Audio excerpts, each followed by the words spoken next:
Konnichiwa, hope everyone's good. So it's time for an EDC update, first one of 2020. So let's get cracking with the nagging. Start off with lighter, still using the Zippo. Unfortunately the Douglas lighter didn't arrive, got lost in the post. In other words, HMRC, aka Her Majesty's Robin Cunts, have taken it, so I'm not going to buy another one. I'm trying to save up all of my money to get out the country, because I've just decided I just don't want to live in this country anymore. Anyway, still using the same old Beta watch, Casio MRW 200H. Few months old now, was only £14, and it works just as good as the day I got it. Doesn't have scratch resistant glass though, so it is showing all of the scratches on it, but it's still a great watch. Flashlight, still using the Elf C2 by Armitech. The best flashlight I've ever come across so far, besides the Olight Baton. Still using the Auto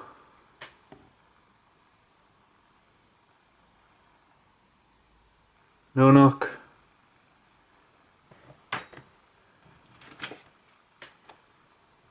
With the Right in the Rain notebook, and the phone is the Hawaii Nexus, I think it's a 6P. Multi-tool, going with the Gerber M600, it's just the basic one. Doesn't have a saw or anything.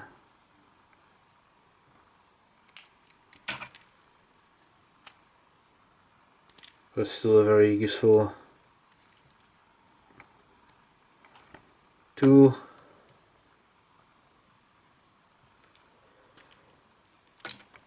And unlike Leatherman, or some Leathermans, this one's actually made 100% in the USA.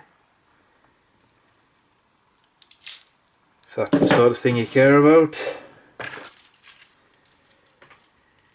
Keychain changed a little bit. So with the keys, I've put the Leatherman squirt back on.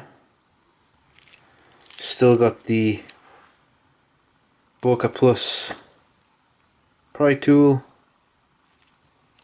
the Uncle Bill slither grippers, the Phoenix NW20 whistle, added the Tombow mini harmonica, which does work, and the Olight i1R EOS mini flashlight. Still using it on the Maxpedition Tritium keychain, and that's pretty much the keys. For the knife, I'm going back to the Nagaho Higo no Kami. Still one of my favourite knives, just very simple and basic, works very well. Traditional knife that's handmade. This one's blue paper steel. You get white paper steel in SK5 as well, but this is the blue paper steel one with the 4mm thick blade and the stone-washed gunmetal grey handle. It's never loosened up. Still takes a bit of force to shut it. So this one is a safe knife. Most of these come loose though, they're just held in with friction. But this one I've used a lot and it's still stiff, so mostly you need a pouch to carry these in, which I still do, because you never know, the odd knock and it might do that in your pocket. For the most part though, this one has been safe. And bandana, still using the Bundeswehr Flecktorn military issue bandana.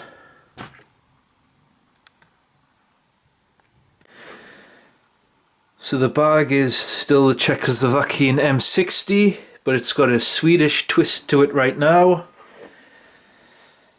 I've added the Swedish M39 frame to it. I'm really happy with how it came out. It's improved this bag a lot. Personally, I think it looks good. But normally I don't do patches, but I got a box of stuff from Japan as a gift from my girlfriend, and that patch was in there. In fact, got a real big item as well, which is military surplus from America. But I'll put that in a different video, maybe next week. But I think the patch looks cool, so I stuck it on there.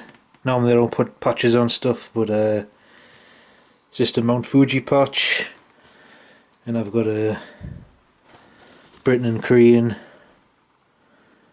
friendship pin as well.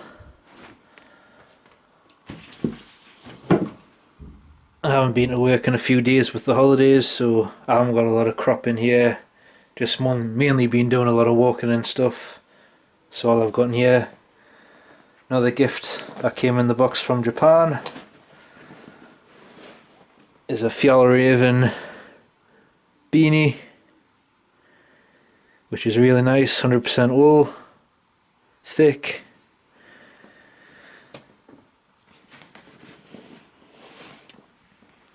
And the Yusen neck gaiter thing that you can use as a mask, bandana,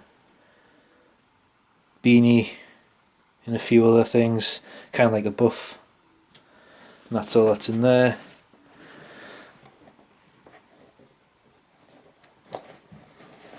And in here,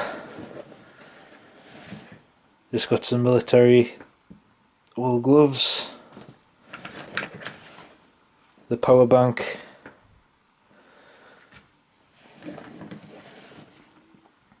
GoPro mini tripod thing that I've adapted to fit my cameras,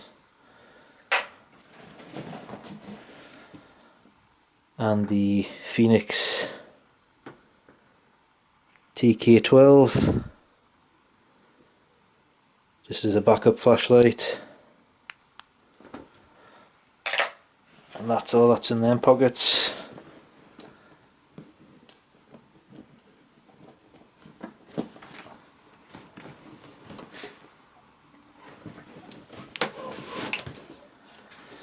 And in the main pocket there's just the first aid kit.